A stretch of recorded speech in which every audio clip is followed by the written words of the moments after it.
Mabisabat po mga kapatid. Ang ating pong papasahin ngayon ay Mayo 26 at 25. 25 na lang, no? So sa ating pong devotional, ang ating pong sa mga langit na dapat. Ito po ay pamagat na araw ng kasiyahan at pagpapala. At ang ating pong topic ay nakasentro po sa araw ng Sabat. So, sino po ang nagbasa ngayong umaga? Ayan. So, maganda at kayo napagbasa. At alam natin na ito po ay review na lang sa ating buhay. At ngayon po ating pong titignan kung ano po ang tinuturo sa atin, kung paano natin ipangilin ang araw ng Sabat sa papasahe ikaw. At ating makikilala kung paano natin susundin, paano natin ginagawa ang araw ng Sabat at paano ito pinaparangalan. So ang ating po memory verse ay matatagpuan sa Isaiah 58 verse 13 to 14. Ayan. Sabi dito, kapag inyong inuurong ang iyong paa dahil sa Sabat sa paggawa ng inyong kalayawan sa aking banal na araw, at inyong tinatawag ang Sabat bilang isang kasiyahan at marangal na araw, marangal at banal na araw ng Panginoon.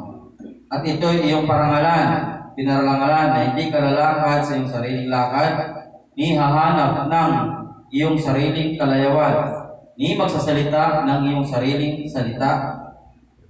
Kung gayon, malulugod ka sa Panginoon at pasasakayin kita sa mga mataas na dako ng lupa at pakainin kita ng mana ni Jacob na iyong ama, sapagkat sinalita ng bibig ng Panginoon. Ito po yung memory verse.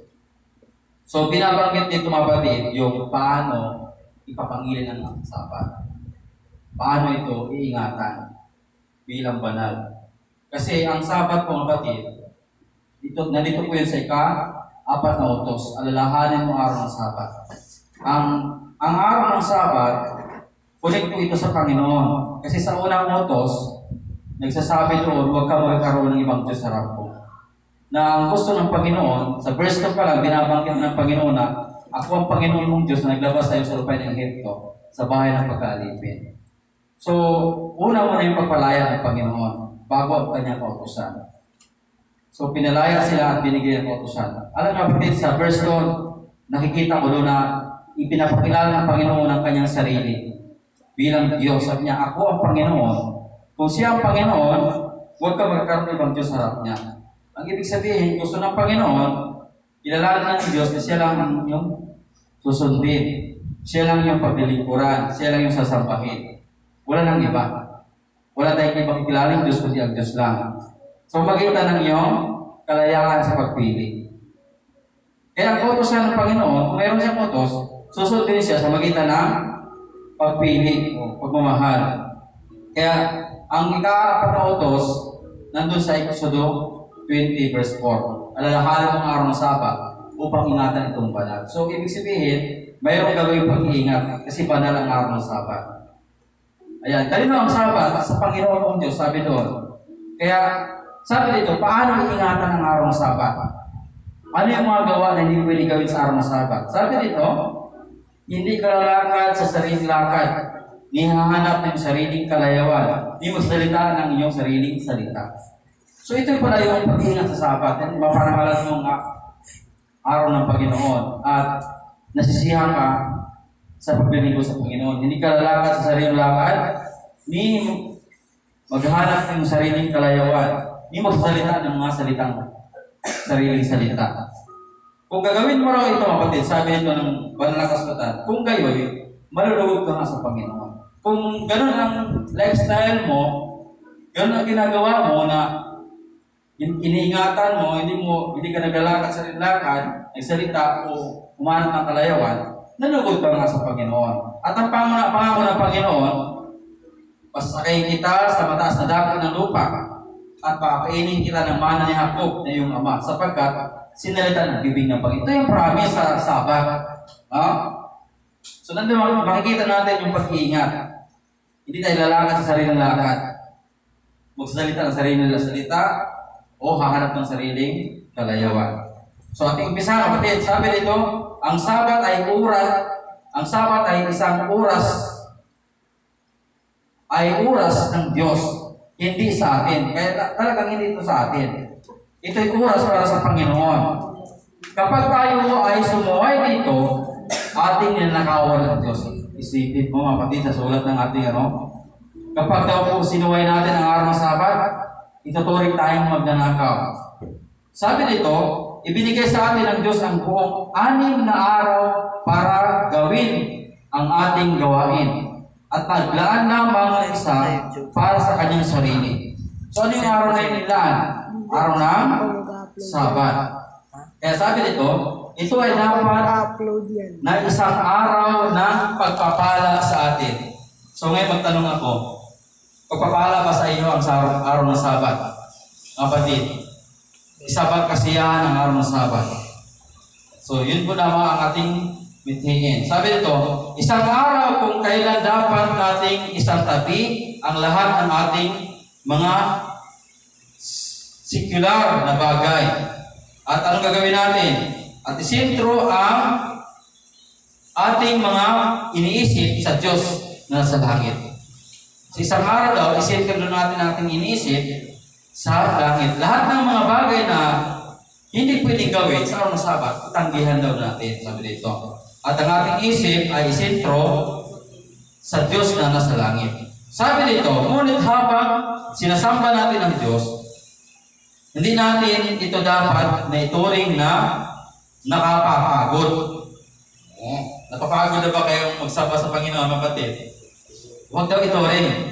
So sabi ito, ang Sabat ng Panginoon ay dapat gawing pagpapala sa atin at sa ating mga anak. Dapat nilang tingnan ang Sabat bilang isang araw ng kasiyahan. Ngayon mga kapatid, mga bata, nasiyahan ba kayo sa araw ng Sabat? Masaya ba kayo nagsamba ng araw ng Sabat? O napipilitan lang? Ha? Dapat mayroon daw kasiyahan. Sabi dito, isang araw ng pinagbanal ng Diyos at isalang-alang-alang nila ito kung sila ay naturuan ng maayos. Maaari silang ituro sa mga namumulad-kadkad